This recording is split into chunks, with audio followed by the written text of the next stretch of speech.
Manchester United fans, we are literally here. The preview, Dan Potts, United versus Arsenal. But first...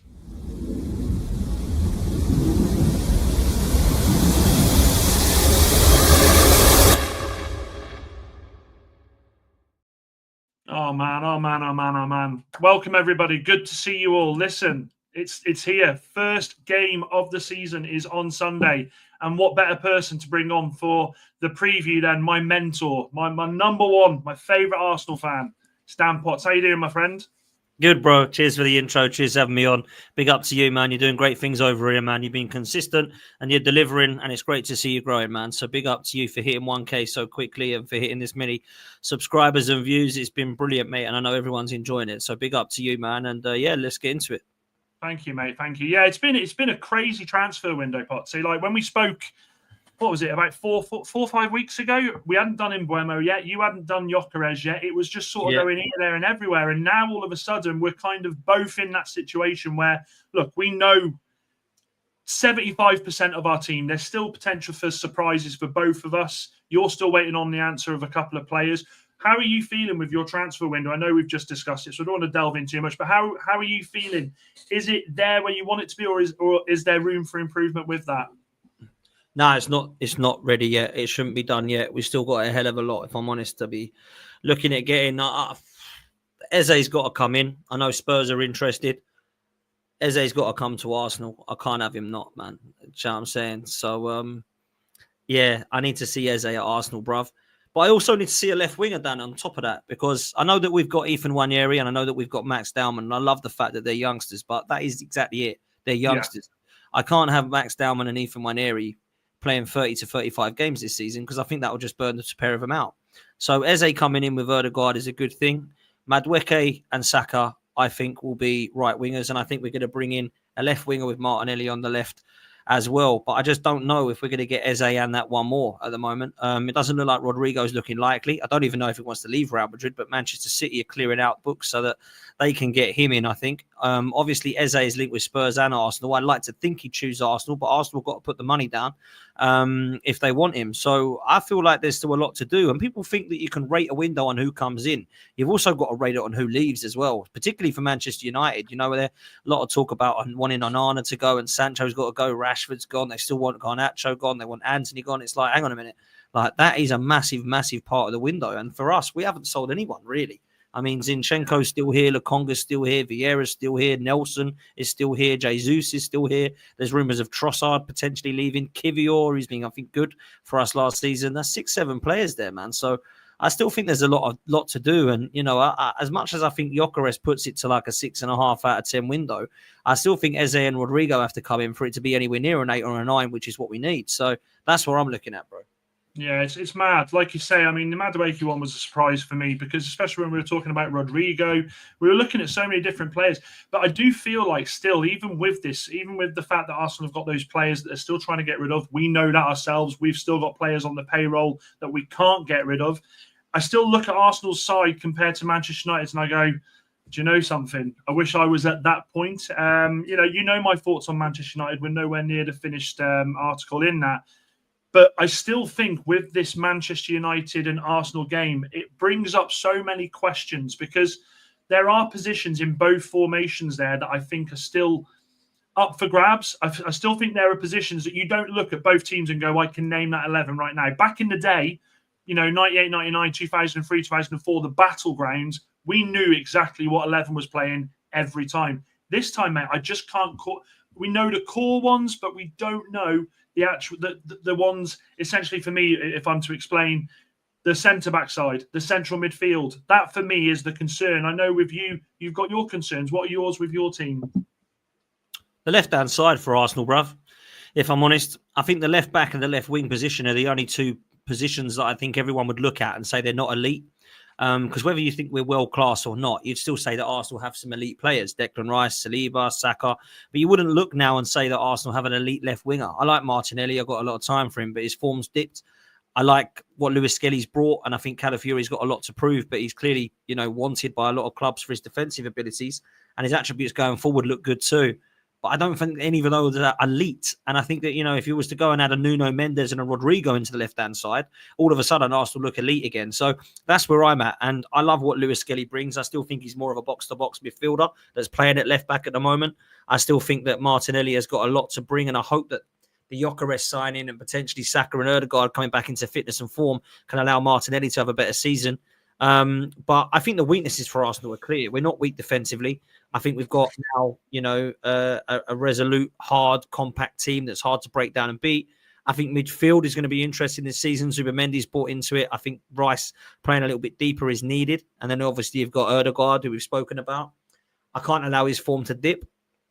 And then, of course, you've got the striker situation now with Gyökeres. So we're not weak there anymore. We have to now go and deliver. And, look, I'm not going to lie to you, Dan, right? I'll make it very clear. We are a couple of signings away at the moment for going for a title. But I'll tell you this, we're not a couple of signings away from going for a trophy.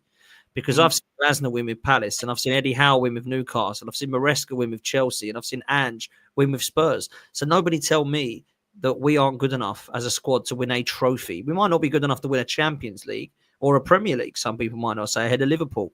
But we're good enough to win an FA Cup or a Carabao Cup, mate. So that's the bare minimum expectation this season, is for me to actually allow us to go and win a trophy and go and be in a title race. That's what I've got to say. Yeah, I agree. I think it's a tough one because essentially with both of us, we both have question marks about the squad, about the management. I mean, I know you've been very vocal in the sense that, look, Arteta's got to do something this season. And I absolutely agree with that. And I'm pretty much there with Manchester United and Amorim. Amorim has had the players he wants to bring in. We're still we're a long way off. We're still a long way off with the players to transform us into a club that pushes for Champions League and be's consistent here. But what I do think is that Amorim this Sunday has to get the selection right against you, because make no mistake, your team will still be a very, very hard defensive outfit to try and get through. Saliba and Gabriel, we know what they're like as a centre-back partnership. Your midfield three straight away will easily dominate our side. So Manchester United have got to be smart in what they're doing here. Before I go into it, let me just say a couple of hellos to the guys in the chat. Chappie, good evening. Good to see you. Andy, as always, good to see you, my friend. Ben, nice to see you. Steve, and of course, Carl, good to see you. Dan Wall, nice to see you. Jamie and Moxie, of course, the OG in the house. Good evening, everyone. Make sure you are liking and subscribing. You know the drill. Chappie, good to see you. The league code should be in there, Dan. Don't worry. Nathan, yes, bruh. And of course, there's a familiar face in here. I haven't had him on for a while. I need to get him back on. Hope you're well, Lawless. Hope you're well. If anyone's not seen Lawless's video about giving up his season ticket, it's a very, very good and powerful video. So I recommend you go and watch it there. Ian, good to see you, my friend. And also, we've got just a quick one for Carl. Do not apologise. Absolutely no apologies necessary. This is a time. Football is football. Family is family. Then never comes above football. Okay, so I hope you're fine. I hope you're well, and good. And obviously, prayers and thoughts to your wife there and to your family. But Dan, I just want to quickly go into it as well with regards to the Gyökeres Cesco situation. We spoke about it a little bit before. This is what I hate about football. Right? Is straight away Sky Sports are dressing it up as it's Cesco versus Gyökeres. It's the showdown, and I'm like, really? Is that all we've got? This shouldn't be about those two strikers. I've seen so many people say, oh, Gyökeres has only got one goal in pre-season. He's a bum. This guy has scored goal after goal after goal after goal. Of course United wanted him. I wanted him. I'd have been buzzing to have him. But what are your expectations? By the way, it's 2-0 Spurs as well, Dan. I think it's literally just saw it a couple of minutes ago. This is Man United's fault, by the way. Man United's fault. Honestly, I can only apologise. What are your expectations of Gyökeres this season? Realistic, if I'm honest. I think people expect him to be Haaland and score 50 goals. It's quite bizarre. He played 17 minutes against Spurs and 50 against Villarreal, and people were asking why he hadn't scored a hat-trick. Crazy for me. I think he's going to get between 15 and 20 league goals, personally. The reason I say that number is because Havertz got 14 and Mourinho got 9. So he's got to go and get better than those two, right? So I think he will bang. I think he'll get created chances and he'll put them away. I do think with Gyökeres, people cannot now say Arteta hasn't got his striker, because he has, right? He has. He's got his striker. Everybody told me we need a striker and we'll go and win the league. Well, we've got a striker that's very prolific and has been in Europe. He's the top goal scorer in the last 2 seasons in Europe. So go and bang. And that's now why we've got to deliver. I like his play. All round, I like him. I like the fact that he's hardworking. He's got muscle. His physique's good. But also what he's got is he's a killer in the box, bruv. And look at all of his goals. He's in the right place at the right time. That's what we need to be seeing.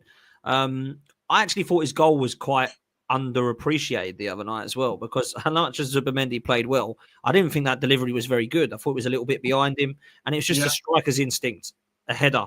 And people said, oh, he can't do anything in the air. That's why Cesco is better.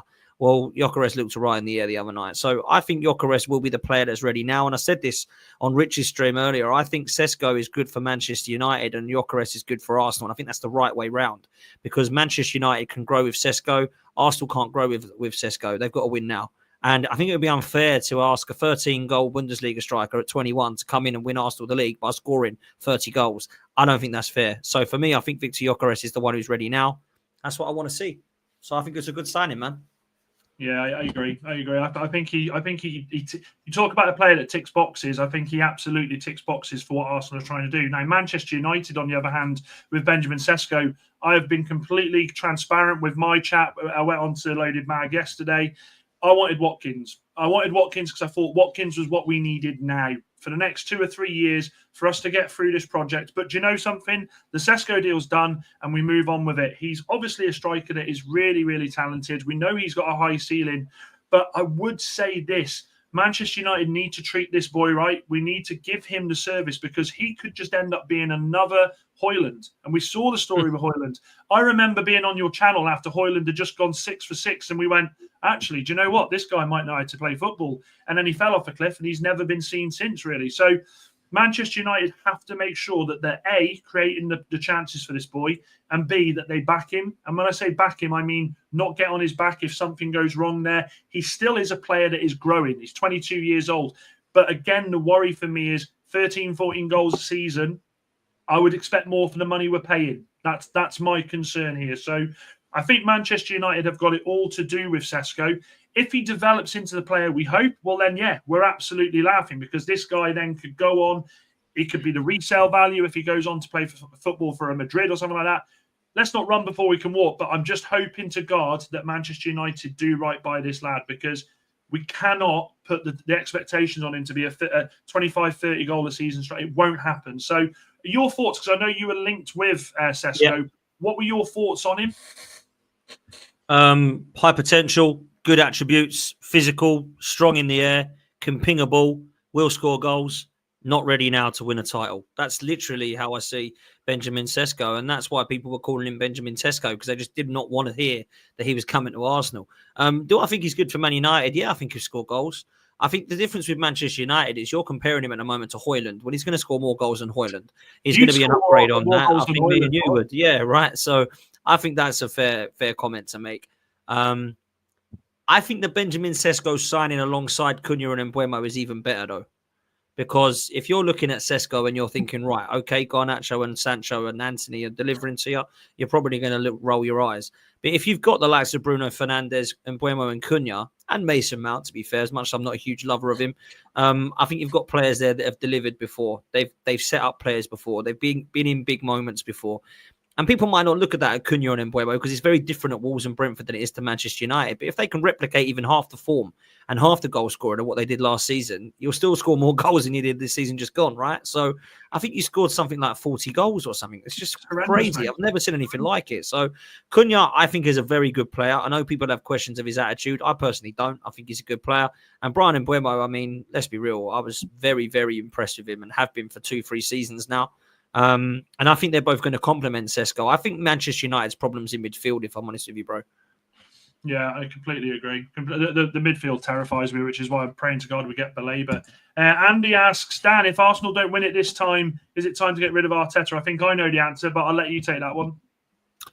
Yeah, it is, mate. It's time to deliver. I would have got rid of him already. I don't think he's good enough to get us across the line. And if I'm honest with you, I've got to be honest. If he doesn't win something this season, I don't see how any fan can stand behind and say, yeah, I'll still give this guy another couple of years, because how long do we go on?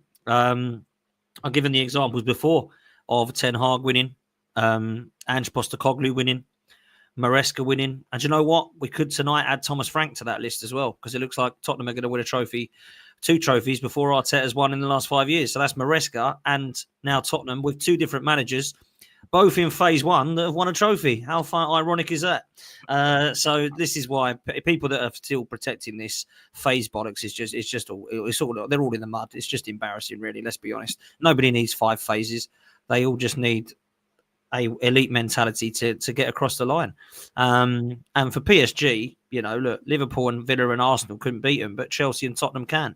Football's a funny old game, man. Well, they haven't won yet, but 2-0 up with 55 minutes gone. Jeez, I never thought that would be happening. Honestly, mate, it just,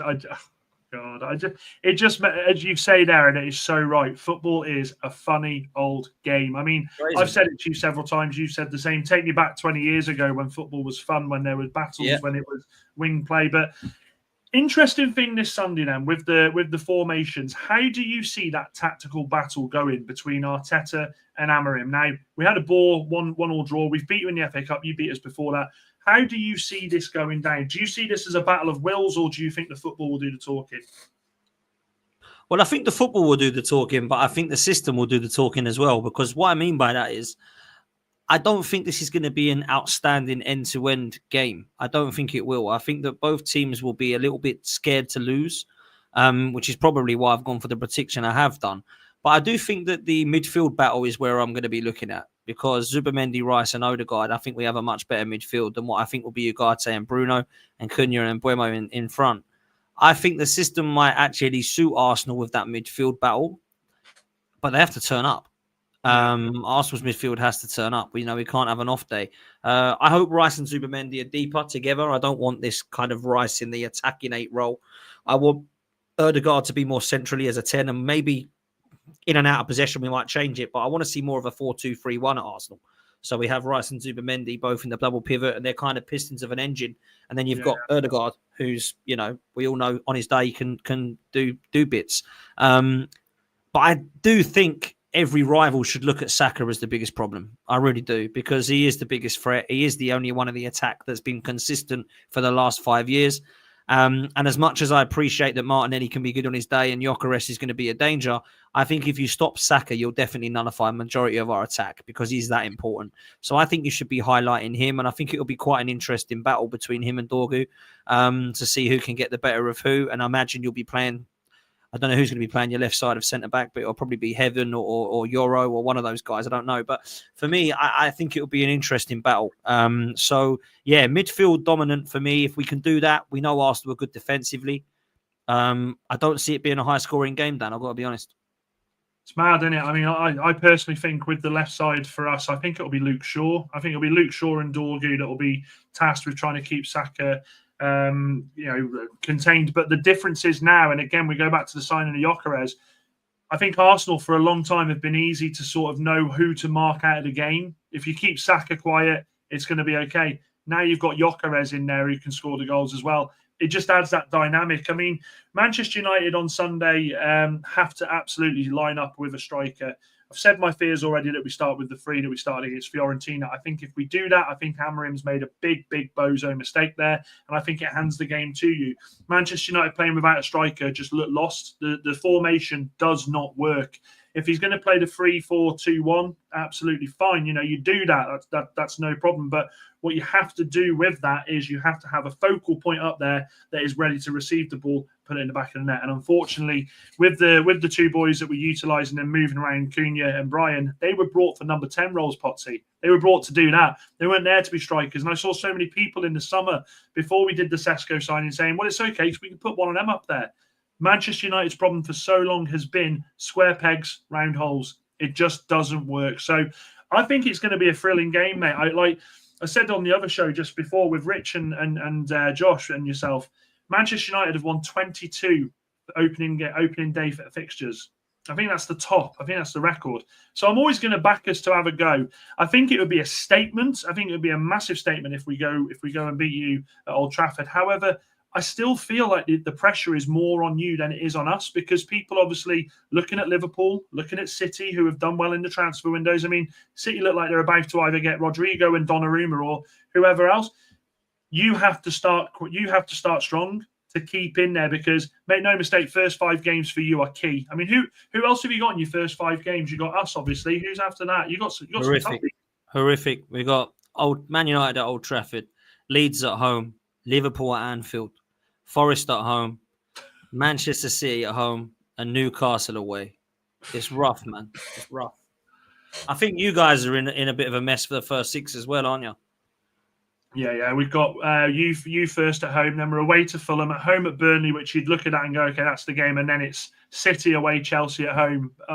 I've predicted we get, at the moment, without a belabor midfield signing, someone who can complement what we're trying to do with Bruno. I've predicted 7 points at the most that we'll get out of those first 5 games, and that's me sort of praying that the forward line do it, because make no mistake about it, Manchester United at the moment with that midfield, we are back to the Kevin Keegan era at Newcastle years ago when it was you score 4, we'll score 5. That's what we're going to have to adopt. So it's going to be an intriguing game, mate. What did you say you were going for? 1-1? I'm going for 1-1. And the reason why is because I don't think either team will shut the team out completely. I think that you've got goals in your team, and I think that we have with Gyökeres, Saka, and the likes of our midfield. But I will say that I do feel like we should win the game because I think we're the better team. But people underestimate how hard it is to go to Old Trafford. You know, they do. And if you look at how good Arsenal have been in comparison to Manchester United in the last few years, we haven't beaten you every time we've been there. Like, when we went for the title and we were 8 points clear, we lost to one team in that kind of 10, 12 games. Who was it? You, at Old Trafford. 3-1, Marcus Rashford. I was there. I went up to Old Trafford for it. You know, last season, we didn't beat you. It was 1-1. You beat us in the FA Cup with 10 men. And the season before that, I think we won 1-0 with a dodgy Trossard goal, and that was about it. And you were absolutely in the mud. Like, it was, I actually predicted 4-1. I did the watch along with it, and I went, I'll go 4-1 because they're crap. And we beat you 1-0. I mean, it's great. I'll take the win. But it was like, that's a poor victory, really, because you were absolutely in the mud. And, you know, what's frustrating me the most, I think, with Manchester United and Arsenal's position is when Manchester United were brilliant and we were shite, you beat us 8-2. And when we were brilliant and you're shite, we've been beating you 1-0 or 2-1 or drawing to you or getting knocked out 10 men against, you know, a 10-men side in the FA Cup. And that's what frustrates the life out of me, if I'm honest. I've got to ask the question because, as I say, we spoke a few weeks ago when we were sort of in the Brian situation. With Manchester United making the signings they have now, and then obviously we've got the belabor links, if we got that over the line, where would you look at Manchester United, not as the transfer window, but as a team out there to compete in the league? Where would you see United as a position in the league that you go, yeah, I could see them finishing there? Sorry, man, I've got the game on and they nearly scored PSG. But look, I think with Manchester United, Baleba signing makes a massive difference. I think he is a machine. I think he's an engine, and I think he's a beast in midfield that you need. But even without him, Manchester United shouldn't be anywhere near the bottom half. I'm sorry. Like, I don't look at Manchester United's team and think, yeah, maybe they'll compete with Wolves and West Ham and Brentford. I just don't. I don't see that. I think you will be in and around touching distance for European places, but I think you might just miss out.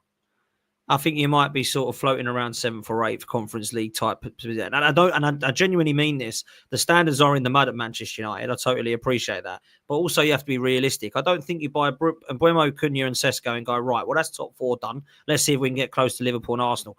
I don't think that's the way it is. I think you've got to take baby steps. And the other thing that people haven't mentioned, that is, I appreciate the signings have been good, but Amorim is still on fraud watch. Like, we have to see this work now he's got these players in. And I think that, you know, I feel like if Manchester United were to come 6th, I wouldn't go, but if he was to come 9th or 10th, I also wouldn't go, because I think you're going to be improving, but not like, wow, Man United can't be touched. This is looking incredible, because the manager's still got a lot of proving to do. Like, you know, people forget he took over a Ten Hag team and made them worse. Like, this is a manager that has a lot to prove. So there's pressure on Arteta, but I'm going to be honest. I think there's pressure on Ruben Amorim this season. I don't think you can be, you know, in a job this long at Manchester United and be told it's not you. You're not the problem, because the toxicity is trying to be removed. The culture's trying to change. You're removing the likes of Anthony, Garnacho, Rashford. And I think what you need to do now is look and say, right, we've got no more of the old. The Glazers are laughing, by the way, still. They always will. They're lapping this up because no one cares about it now. It's all Scruffy Jim's fault now, right? And Ineos. But Ineos have come in, new structure. Jay Mason, Wilcox, Barada. You've got the likes of the footballing men now that have a structure and an understanding of what's needed. There's no more excuses about Manchester United just aren't quite the same anymore. What they need to start being. Because, as much as I love it and I think it's hilarious, I also look at it in a football sense and think it's absolutely criminal what's happened to your football club, if I'm honest. You know what I'm saying? Like, I look at the roof, pissing through, and I look at rats running around. I look at hygiene problems and canteen staff being sacked. And I'm thinking, what sort of club is that? Because let me tell you now, I never liked Manchester United, but I had an unbelievable amount of respect for them because they ruined my childhood. Like, when I was growing up, I know you ruined some of your years, but you ruined a hell of a lot of my years. Do you know what I'm saying? So I look at them now and I think, wow, like the level of talent drop is scary in both clubs. Like, I've got to be honest, combined 11s where we're going Pires or Giggs, or we're going Beckham or Lundberg, or, Dwight York and Cole or Bergkamp and Henry. And now it's like, are we going to put in Martinelli or Garnacho? And I'm thinking, what's it, Bruno Fernandes or Odegaard? Like, come on, man. It was Bergkamp and Rooney before. Like, what is happening here? It's just a massive drop-off, man. It really is. Yeah, no, I hear you, mate. I hear you. I know I've got to let you go shortly. Before I do, a couple of questions and a couple of comments for you, mate. Moxie says, Potts, I take European qualification right now. Interestingly, who was it that said before? Niche fan says, who do you want if Arteta is to be sacked? Who would you go for? Well, this is incredible timing, isn't it? Because he's losing right now to bloody Tottenham. No, I would take Luis Enrique as my number one. I've always been a fan of Diego Simeone. I've got to be honest. And I appreciate he's not been as much of a winner of late, but I still think that he come in and install winning mentality. And people might laugh at this because he's got the Spurs lurgy, but Conte would win us a trophy, mate. Let me tell you that. And I appreciate Antonio Conte. Not everyone loves him, but he would come in and he'd win. If he can get Scott McTominay and Billy Gilmore winning, then he can definitely get Saka and Odegaard and Gyökeres winning. Let me tell you that. So, look, if it was a proven winner, then I'm happy. Carlo Ancelotti, Simeone, Zidane, one of those. But Luis Enrique would be my number one. I think Isaac says, big up Isaac. He says, I can see Arsenal going for Glasner if Arteta was to get sacked. Very good manager. Very good manager. Right. Yeah, and he's won stuff as well. So again, he's a winner. He's won the Europa League and he's won the FA Cup. So I'd take Glasner over Arteta if Arteta had to go. Yeah, I would. Strange, as you say, mate, talking about what in Conte. Strange old game football. Yeah. But listen, thank you very much, mate. I appreciate you coming on tonight. Really, really appreciate it. You've been a big support. And what have you got coming up soon, mate? Well, listen, I'm probably going to have to do a stream after this because everyone's want to know my thoughts after Tottenham lifting another trophy when Arsenal haven't. So I shall probably be on straight after this game on my channel. I've got some bits to do now, which is why I've got to shoot off. So I'll probably be back this evening. And then definitely back tomorrow at 11:30 with Saeed to do a preview and talk Arsenal and United. And then 4 o'clock tomorrow is the Let's Talk Ball, which everyone loves. So that'll be Sava, Wolfie, George, me, Hooks, Cal, Jamie, and Joe. So that should be a good one, man. Do you know what I do, mate? Every time I see these streams, your panel ones, I go, no, he hasn't fucking messaged. I'm joking, mate. Of course, I'm joking. Oh, I know what, you will be regular, mate, on the Friday nights. It's just I need to start it up when I'm not actually going away because I'm busy for the next 2 Fridays. But you will get on, mate. 100%. This is definitely getting clipped as United fan begging for panel show. You can see that. Thank you very much, Potsy. Really appreciate coming on, mate. Bro. And I will catch up with you soon. Cheers, buddy. Love to the chat. Take care, people. Cheers, mate. Bye-bye. There we go, Potsy coming on with his views about Manchester United. The thing, I tell you something now with Dan Potts, this guy knows exactly what he's talking about with football, and he's always very complimentary, and he speaks real as well. How are we feeling about what we've been talking about today, guys? Are we, big up Z as well, big up yourself, mate, good to see you. I will get through some of the comments. Are we feeling confident about Sunday? Now, the reason I want to ask this is simple. We've got no midfielder in there. We know there's going to be no Baleba. We've got an Anna back there. We kind of discussed it last night, and this is the preview show. So I want to ask you guys, what are our thoughts going into this? Are our arseholes twitching, or are we going in like Conor McGregor going, do you know what? Who the fuck is these guys? Are we going in there with confidence? I'm still going to stand by the fact that it's our first game of the season. We have a decent record when it comes to our opening days in the Premier League. I have to stay confident, and I have to hopefully back the fact that this manager does the right thing in starting with Cesco up top, playing Brian and Cunha behind, Dallo on the right, Dorgo on the left, Luke Shaw, Maguire, Yoro, and then the midfield two of Bruno and Mainu, but doing that double pivot and deep. For me, I think that is a team that can go out there and do something. But make no mistake, guys, and I will say this, Manchester United in the last game against Fiorentina were absolutely shocking at dead ball. That is exactly what Manchester United don't want to be seeing this weekend. And look at who we're playing. We're playing fucking Arsenal, who are famed for having their dead ball. So Manchester United have to get things right this weekend. They have to be on the game, on the ball. We have to have all of those dead ball situations, corners sewn up, locked down. Because Arsenal, with the midfield that they've got, will power through us. They're going to dominate us. So we have to make sure that we're smart in what we do. Absolutely. And there we go. Andy saying, I don't think we will lose. Love that. Absolutely love that, Andy.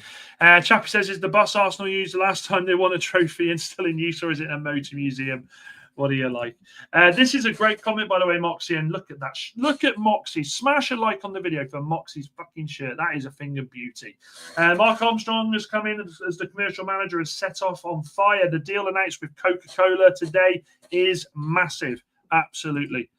Cheers, Potts. He says also, good to have you on. Hopefully, you have a terrible Sunday. Love that. Love that. Isaac, hope you're well. He says, I think we know with how poor United have been since Sir Alex Ferguson left. I'm surprised they're not actually in a much worse position. I mean, look, Manchester United, we know have been in the absolute doldrums. We've had absolute nightmarish seasons, but at the same time, like Potts said there, we haven't been turned over by Arsenal, really, have we? Like Arsenal haven't turned us over, and it could, of course, it could happen on Sunday. I'm not stupid enough to sit here and say that I think we go in there and do bits, but I have to believe that my club, I have to believe that my manager will get it right. And look, if Manchester United, I stand by this when I say this, Manchester United are not under as much pressure as Arsenal in this game. Arsenal need to win this game far more than Manchester United win this game. Okay, need to win this game. Look at it this way. And this is simple. Headline, Manchester United beat Arsenal. What would the reports be? Arsenal already losing ground in the Premier League race against Liverpool and against City. If Arsenal win, it'll be brilliant. The title race starts already. Manchester United is not being expected to win this game. No one's expecting us to do it. And do you know what? I think Manchester United are going to have to go through this season. We're going to be that team that people are going to go, look at Manchester United thinking they're in it. Absolutely fine. Laugh at us at your peril. I saw this as well. Kone injured in the head during today's match. I hope everything's. I hope it's not too bad there. And sorry, before I go on to that, Steve Ben says goalkeeper loses us the game. In my opinion, Arsenal will create chances, and I hate to say it, but our goalkeeper choices are horrendous, and I agree with that. Steve-O says, honestly, no, but if we get an early goal, I can imagine an overwhelming injection of confidence throughout the team, and we will see a different game. Let's hope so. Let's hope so. Niche fan says, I think we should set up for a draw. We have a midfield. What's that? We have a midfield against Rice, Zubimendi, and Odegaard. Remember, and I think Potts is right there. I think Arsenal will play that double pivot with Zubimendi and Rice and allow Odegaard to push forward, and that's where our CDM is going to be absolutely key. Now, our CDM at the moment could be Casemiro or Ugarte. If it's either of them, we are in trouble. The game pressure, yeah, and actually the pressure is all on Arsenal for this game. Do you know something? Let's get a little poll going. Why haven't we done a poll yet?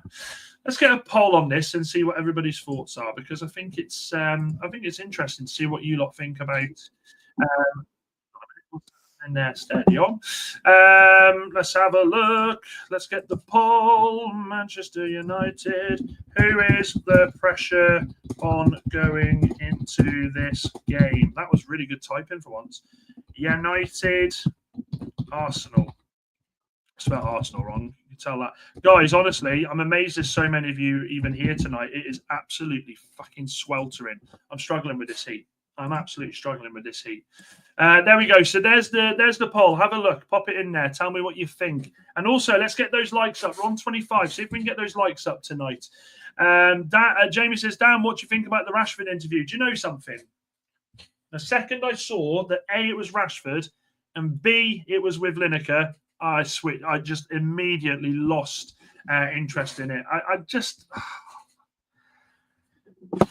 I mean, I'm sick of hearing of Rashi. I'm absolutely sick of hearing about Rashi. But do you know something? I might do a video on it, Jamie. What were your thoughts on it? What was everybody's thoughts on it? Because I'm just sick of hearing him. Andy says, what I don't want is the fans to turn on the players on Sunday. We have to remember that this is a project. Do you know what, Andy? I don't think they will. I think Manchester United fans will be in full voice on Sunday. We'll get the song. We'll get, the Ruben Amorim song. This is the first game of the season. Everybody's going to be absolutely buzzing. I can't wait for it. I can't lie. We are the underdogs, which may go in our favour. And I've got no problem with Manchester United being the underdogs in this game, United fans. I'm telling you. Any rival fans that are in here, doesn't concern me, doesn't bother me. I'll be that underdog. Really don't care. The pressure is on us to score and the pressure is on Arsenal to win. 50-50, isn't it? I'm still so annoyed that they're still trying to play this down as Gyökeres against Cesco. Who gives a fuck? And I haven't, Ben. Can you just pop it back in for me again? I'll pin it to the top of the chat now. Sorry, mate, I'm so bad. Nathan, if he's still watching, will tell you he's literally had to ring me tonight and get me to put my my fantasy football team. In fact, there it is. I'm pinning it to the chat now. Where are we? Pin.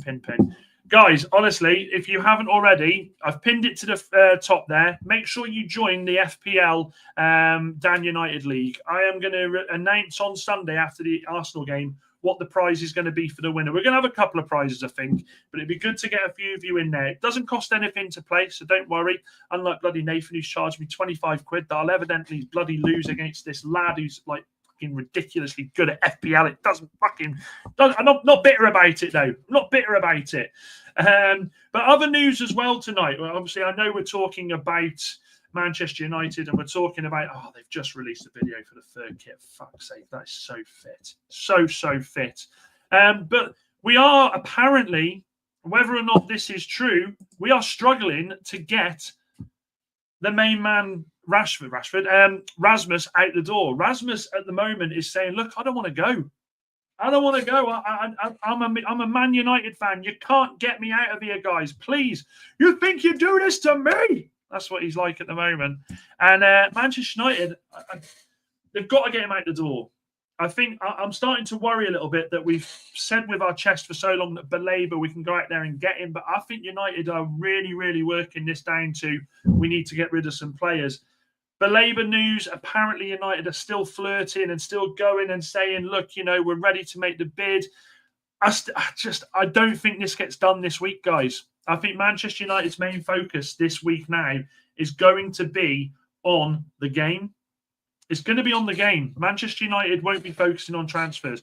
I actually feel like, and I said this last night, Manchester United will assess where we are with transfers after these 3 games. I can't... If we absolutely buzz the first 3 games, they're going to look and go, well, do we need to spend the money? Now, we all know we absolutely need to spend the money, but I just think we're struggling at the moment. That's Rasmus now who doesn't want to go. Anthony doesn't want to go. Sancho, I'm sick to death of that claim. Malacia, we may as well get him a job on the training ground, just warming the lads up. And then Garnacho. United have got money there. Those 5 players, right? Worst case scenario, Malacia 5 million. Worst case scenario, Garnacho 40, so that's 45 million. Worst case scenario, Anthony 35 million. Fucking hell, I'm already regretting doing this. What's that? 80 million. Sancho, worst case scenario, 15 million. That's 95 million. And then Højlund, worst case scenario, 34 million. 125, 126 million there. We've got money there that we can absolutely use. But the problem is these assets, they're sat there and they don't want to fucking go. Oh, God. Honestly, only United would do this. You know the song, Only Love Can Hurt Like This? Well, it's only players sit like this. It's so fucking annoying. What have we got here? What do I think of the third goalkeeper kit? My daughter won't stop talking about it. Have to get her one. Yeah, look, I love the third kit, by the way. Love the third kit. Well, won't be back on until Sunday, folks. Travelling up to Edinburgh tomorrow evening for a Friday morning flight to Belfast for a mate's stag weekend. We'll be home for the match and post-game chat. Moxie, take me with you. Take me with you, please. Fucking hell. me and Nathan in the chat, we've got Butlins to look forward to in 6 weeks. That's going to be an 80s weekend down in Bognor Regis. If any of you are there, make sure you come and say hello. As if any of you are going to fucking be there, let's be honest, to an 80s weekend. But fucking love it, man. He was correct in what he said, and what happened to United makes him sad. He was here a long time. Yeah, but was he correct, Chappie? He's fucking part of it. Like, I hate it when you get these players that leave the club and then from the outside go, it's such a shame. Manchester United, you know, they're my club. I want them to do well. Yeah, well, why didn't you fucking do that when you played for us then, yeah? Why don't you fucking be the player that come out and went to the forefront every game? Why the fuck do you get the right to go, I still love that club? Not you, Chappie. I'm not angry at you. Just fuck it. This is why I didn't watch it. It was only a loan deal for Rasmus. He needs to look at it as an opportunity to prove United he can still make it at the club. Rasmus is one of the biggest clubs in the world. Probably knows it can be a while before he plays for another. Yeah. Can't see United paying over 100 million, says Jamie. Come on, let's keep the faith. Hey. Oh no, it's not the fucking. Oh, it's all right. I thought it was my stream then, the way you were saying that. I almost bought that shirt today, Ben. Personally, I love it. And Jamie's joined the FPL. Right, question for Dan. Okay, and what we got? If Cesco doesn't start, are we playing Rasmus or a false nine? Look, I'm going to say this to you, and I am drinking from the bottle when I say this. Hang on a minute. Let me take a swig because I need.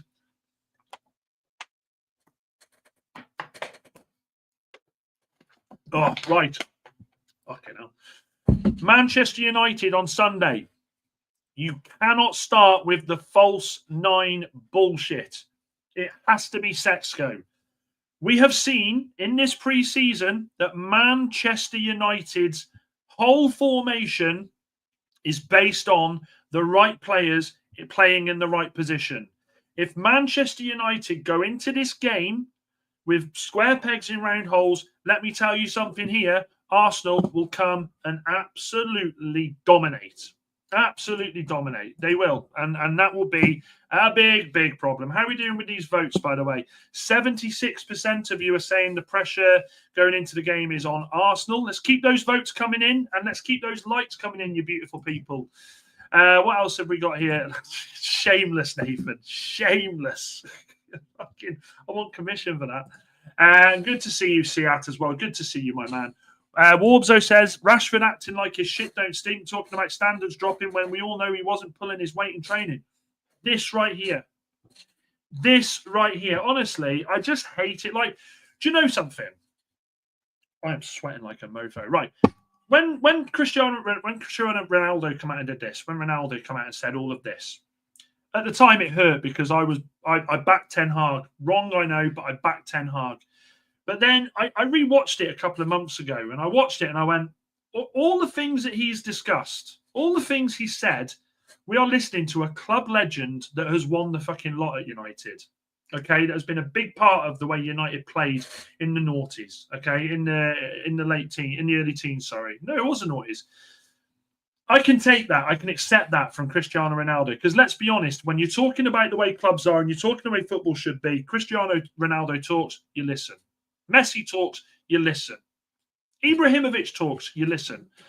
But when I hear fucking Rashford trying to go on, and Moxley kind of goes into it here, was correct about the switching of managers and systems, to be fair. We must stick with Amorim for the next 2 windows, unless it's a total fucking disaster from a bottom 6. When I hear him talking like he was, I sit there, I genuinely sit there and I think, who the fuck do you think you are? Like, seriously. You've got your dream move. You've gone to Barcelona. By the way, the only reason you've gone to Barcelona is because they couldn't get Williams. They couldn't get Nico Williams because he wasn't a fool and went, I ain't going to play there. There's too much mess there. When I hear this guy trying to talk to United fans and say, I'll always be a fan and, you know, that you've got to get behind Amorim, I think, go fuck yourself. Like, go fuck yourself. You have absolutely lost all respect I had for you. I don't want him anywhere near the club. And unfortunately, it's a shame you couldn't broker a deal to take your mate Sancho with you. Little bro, as you call him. Like, honestly, do one. Chappie says Cesco should play 100%. I agree. Cesco has to play Sunday. We need someone who can hold the ball up and bring players in. And yeah, thank God, Nate, honestly. And I am useless. I know I am. Everyone backed Ten Hag at the start. We did. Of course we did, because we're Manchester United fans. We back our managers regardless of how bad it gets. Isaac says, Forest had a similar situation in the Championship, constantly bringing in new managers that wanted to play different systems with a whole set of new players. No wonder we didn't get anywhere.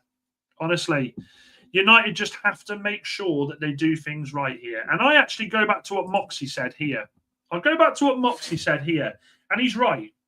Unless it is a total fucking disaster, which I don't see happening, United do have to stick with him. But the caveat to that is, I'm not going to sit there and say that no matter what happens, Amorim gets a free pass. Amorim has to show willing. And this Sunday, he has to show that he's been learning from his mistakes last season. He's been learning the error of his ways with being so obnoxious in the sense of we are playing this way and that is it. I would love nothing more than to see this manager completely throw it to the wind on Sunday, change it up, completely bamboozle Arteta.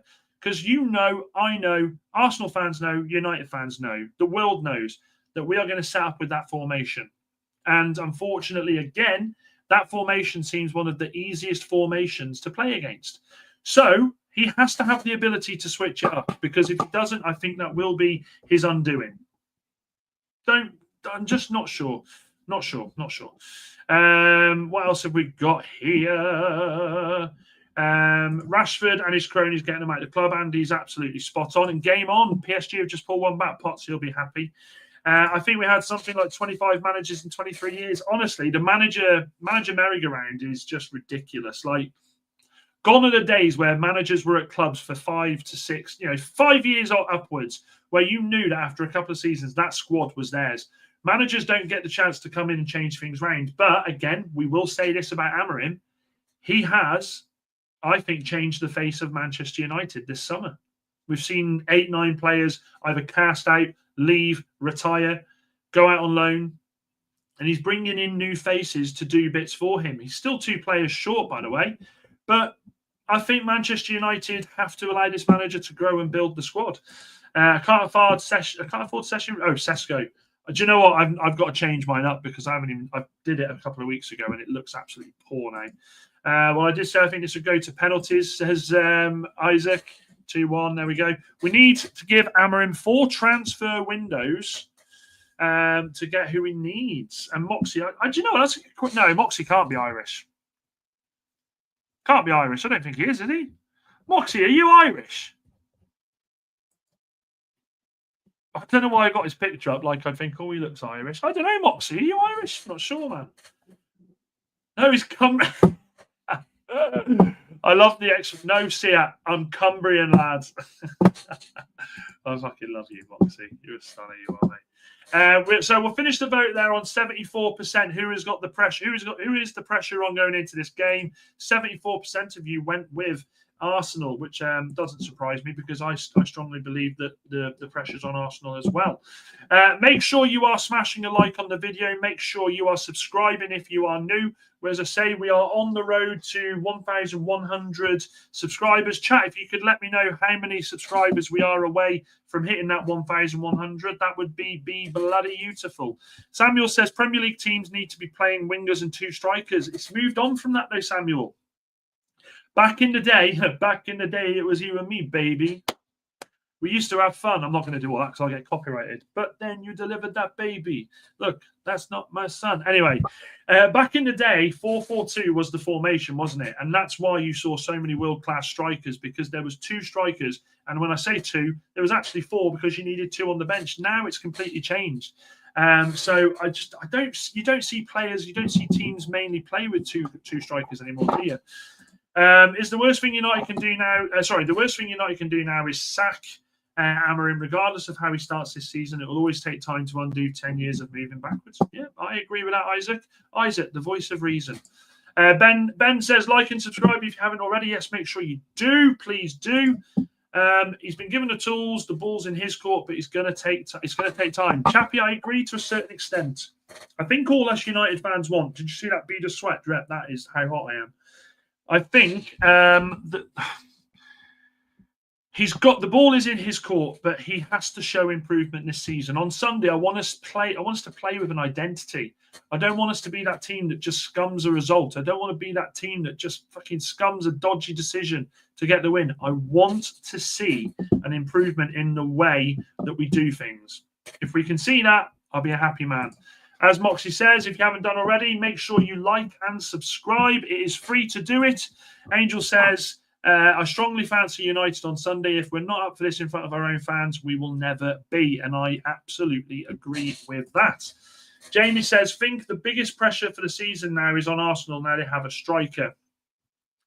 Potsy was talking about this before. You know, I mean, there's going to be a lot of pressure on Gyökeres, as there is going to be on Cesco. But I think Cesco will have that. I think Cesco will have that grace to be able to adapt to the Premier League a lot quicker than Gyökeres will. I think people are going to expect Gyökeres to score goal after goal after goal. If he doesn't, I think questions will be asked, which I don't necessarily agree with. It's always funny as a striker, if you don't start the season with like 3 or 4 goals in the first 5 games, then people start saying, "Oh, they're out of form, they're not good enough." Judge it on the final, the final day of the season, what they're on. For me, I've said it before, Cesco, as long as he gets 15 goals in the Premier League, I'm happy with that. As development and he can move on, I'd be buzzing. Manchester United scored just over 40 goals last season in the Premier League. This season, I think that's the wife playing loud bloody music. Bloody hell, you doing it now, boo-boo? Mrs. Robinson, honestly, this Saturday, I want to see us score goals. I want to see us go out there and get the goals. I remember against, was it Chelsea? I think it was Chelsea when we won 4. Was it 4-0? Was it 4-1? Dan James scored that goal at the end, and I was like, Jesus Christ, this is incredible. We're on fire. I'd love to see us go and do that, but this is Arsenal. Arsenal are a complete different kettle of fish. Arsenal defensively are very, very strong. Manchester United have got to be rascals on Sunday. They've got to be rascals and go out there and go for it and dominate. Shows us 1.09k on my phone, so 10 or less to go. We are at 1.0. Yeah, there we go. Guys, let's get these subs up. Let's try and get to 1,100 tonight. That would be fucking class. We want consistency and a identity. I agree with that, Jamie.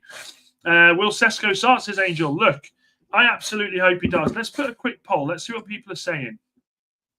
Let's see what you beautiful people are saying.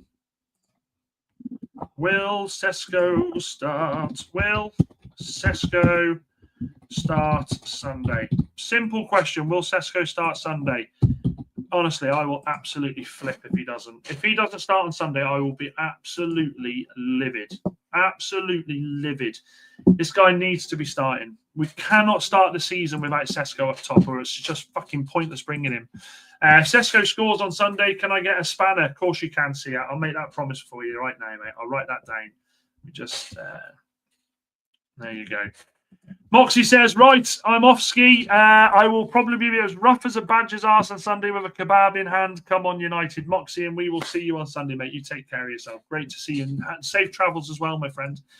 Chappie says, it worries me that you say Amarim's system is the easiest to play against. We need a good defence and a good goalkeeper.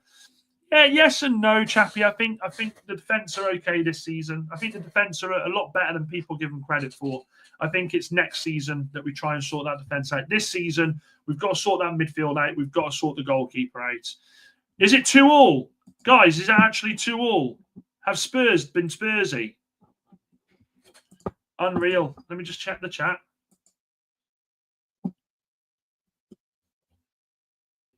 Is it actually 2-2? I can't put it on. I can't put it on. Is it actually 2-2, chat? Because I'm seeing people saying that Jed Spence is man of the match here. Yeah, PSG 2-2.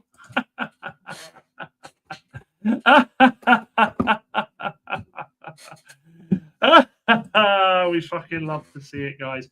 We love to see it. That's fucking quality, that is. I'm just trying to see the Spurs lot in on Twitter going absolutely berserk, are they? Oh, that's mint. That's fucking mint. Right then, guys, let me check that vote quickly. 90% are saying that Cesco has to start. 91% saying Cesco has to start on Sunday. Yeah, look, if he doesn't, then I think Manchester United will absolutely shit the bed against Arsenal. If he does, then I think we're going to be okay. Shit, Subra. Shit. 2 minutes to go. I've missed this game. Mind you, I don't mind. I'm talking to you like I'm fucking sweltering now. I'm going to need a shower in a minute. Steve says, can I just ask, Dan, in a year or two, when and if Bruno goes, do we have any idea who might make a good captain? Oh, my God. A good that is a great question, Steve. That is an absolutely brilliant question. Who would make a good captain instead of Bruno in 2 years' time? He'd be too young, but I think there's. I mean, you'd probably go with Martinez if he stays fit, but I actually feel like Lenny Yoro is a future captain. I love Yoro. I absolutely loved Lenny Yoro. I think this guy could go on and be an absolute superstar for United. Young enough to do it as well.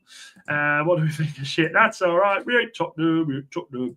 The goal time was 90+4. That is hilarious. Honestly, Spurs. Imagine Spurs. It was Ramos as well. Moxie will be absolutely fuming at that. I'm just looking at the goal now. Ball comes into the box. So it's Dembele straight across. That's a great goal, that is. I love that. You don't see finishes like that as enough in football. You genuinely don't. Honestly, I think I should just become a soothsayer or something. I said PSG would win the Champions League in the league phase. Predicted the Community Shield. Now I said it looks like it's going to Pens. Jamie says, big up Jed Spence. I think Bruno leaves next season and Mainu takes his place. Well, look, we know that Mainu, apparently, if you listen to some people, the talk is that Mainu is the guy with Baleba. If we get him, that Amorim sees as the ones to take us forward. Now, both of them would be, 21, 22 between them. Do you know what? Has Sava actually got a live stream for it? Thing is, we can't do it. We can't do it. We'll get a bollocking, won't we, if we stream it? I don't think Sava likes me anyway. Whoops. Yeah, he will be going crazy. Kev, stop with these super chats. Right, your next live, mate. I'm going to be spending bloody loads on yours. And actually, that's a quick one. Yeah, this is something that really annoys me. Not the comment, Kev. Thank you very much for the super chat. United versus Grimsby. I think the last time was in the 40s we played them, wasn't it?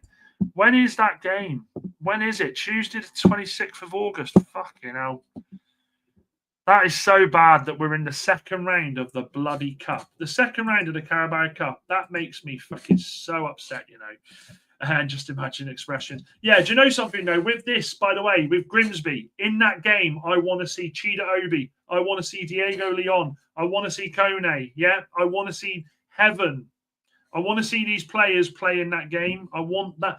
If there's a game that you play these youngsters, that is the game, Kev. Kev's an absolute legend of the chat. Thank you very much, buddy. Bruno could go at Christmas, says Andy. Andy, I don't disagree with that. I said this yesterday. I've said it a few times. If it goes wrong and we need to change that midfield, it wouldn't surprise me if Bruno's one of the first casualties, because I just nearly killed myself with a bloody nail clipper then. Bloody hell. Fucking nut just flipped at me. Because he has brought the two players he's brought in Cunha and in Mbeumo. There is no way he brings them two and after 6 months goes, no, it's not working. I'm just going to put them on the bench. Manchester United will give these boys the chance to do what they're going to do. I think Bruno, it's going to be very, very hit or miss this season with what Bruno does. He's either going to absolutely ball and take on the role and the responsibility as a central midfielder, or it's going to go horrifically wrong. And in December, January, you'll hear the links to the Saudi club, and he'll go there. But who knows? Football is, as Potts said, a funny, funny game. If we get Baleba, I imagine he'll be our main number 6. But who's his understudy? Well, unfortunately, the understudy would probably be Ugarte or maybe Mainu. I think Mainu would be more Bruno's understudy. But the problem is as well with Baleba, we haven't had much news on it. But if we get Baleba, we can't just put all the hype and pressure on this guy and think he's going to come and sort the team out. There's still so many little aspects that we'll need to improve, so many aspects that we'll need to make sure work for Manchester United. Will they? We'll have to wait and see. But guys, it's been an hour. I am absolutely sweltering. Well done for all of you that have stuck on tonight. I know it's not been the best night for heat-wise, but I will catch you all tomorrow night at 9 p.m. We have a bit of a panel show tomorrow night. I think you'll be interested to see who's on that. Wait and see. As always, guys, big up yourselves. Make sure you're fucking staying hydrated in this weather, because for me, this heat is absolutely nightmarish. I'm going to go and try and have a shower and then jump in with Mrs. Robinson. Not like that. I mean by the fan. Have a good night, all. Dan United, Baleba Brigade, Benjamin Brigade, of course, Brian Brigade. Uta! Take care, all. Take cool. Stay cool.